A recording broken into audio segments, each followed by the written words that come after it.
All right, this is the Illusion reporting from somewhere on Spaceship Earth. I'm on the Sierra foothills, and I actually got a little phone reception, so I saw one of the questions, man. And I don't really talk about surfing a lot because it's a weird energy, but the questions were good. And yes, believe in body surfing, love body surfing, man. This is the greatest surfboard you were ever given. Is this one and this one. It's free, and it can get you into anything, man. And the question was, what is the gnarliest wave I've ever surfed?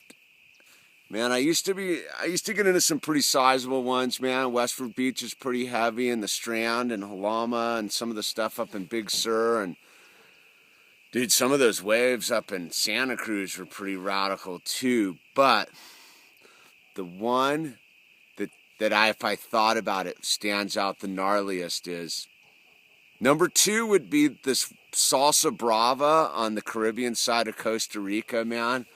I surfed that really heavy once, man, and the class guide, I got 2-wave story from the Caribbean side, Costa Rica.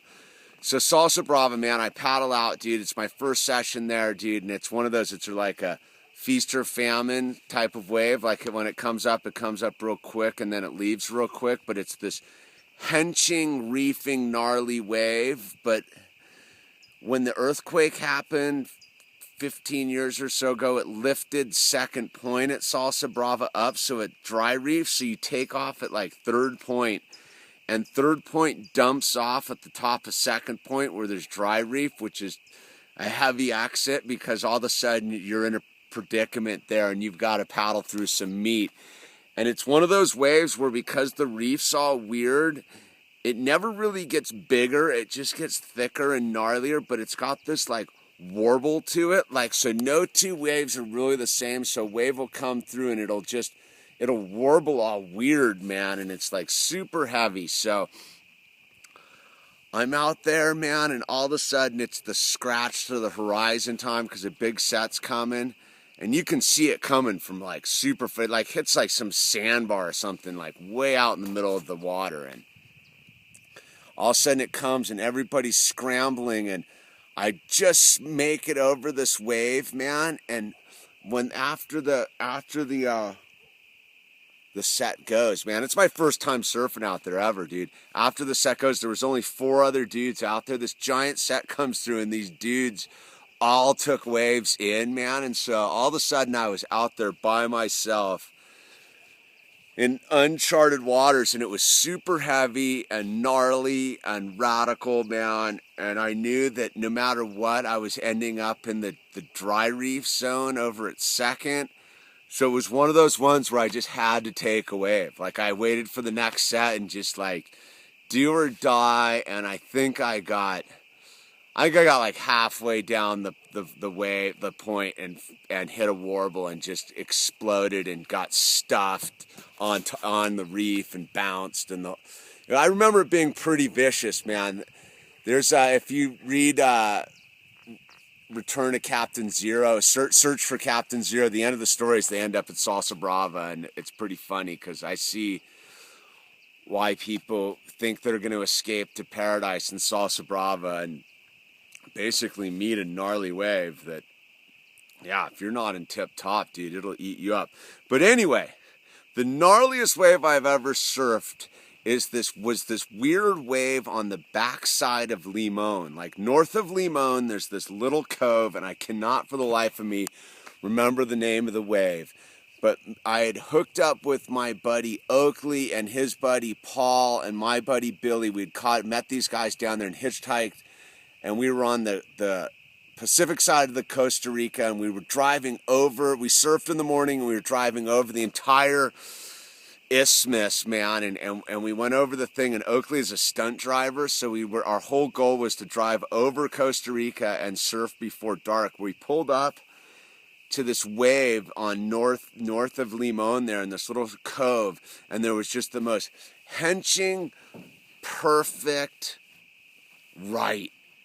But it was gnarly because it was all like a dead industrial zone, so there was all these crazy, like, rusty pipes and stuff sticking out of the reef and the rocks, and like it didn't look fun at all. But the wave was perfect, and there was this dude, Stefan, was out there ripping, man, like ripping, and he was the only guy by himself out there. And me and Oakley like bum rushed it. It was getting dark, and we got out there, and this dude Stefan was like the local, and he was so stoked. We paddled out, and we started catching waves and the whole thing.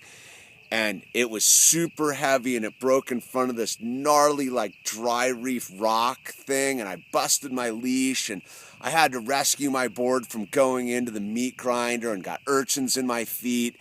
And this dude, Stefan, was so stoked we paddled out because he was the local Tico guy who lived there. And he was like, most people pull up on this spot and see how heavy it is and split and go down to Salsa Brava or Uvita. And he's like, dude, you guys actually paddled out and you surfed with me. And I'm like a lonely surfer, dude. So this is what's happening. You're going to stay at my sister's place, and we're going to surf the gnarly left in the morning. And this is the wave, man. So we get up in the morning, we go to this left, and this left is like sucking off this reef, but it's doing this weird ledging thing where it's like, it does like a misto, but in order to get to the wave, you have to paddle like towards the dry reef. Like you don't paddle like you kind of normally would, like angling like down the line. You have to paddle into the meat and hook it underneath the gnarly wedge, because it kind of like, it mushes, but it's already got like a double up going, so you got to get underneath the mush, and the double up kind of backs off. It backs off over here, and the mush is over here, and then the mush takes off and turns into this gnarly dry reefing, pitting, burly left. And this dude Stefan was like, dude, it was like this Rubik's Cube wave, and this guy literally could have like killed me and Oakley, man, but we trusted him. He was this beautiful dude, and he was like telling us how to surf this wave, and these sets would come, and he'd be like, this is my gift for you. This wave is my gift for you. And we would paddle in, and he would guide us into this gnarly, heavy soup. Like, if you didn't know what you were doing, you wouldn't paddle out at this wave, man.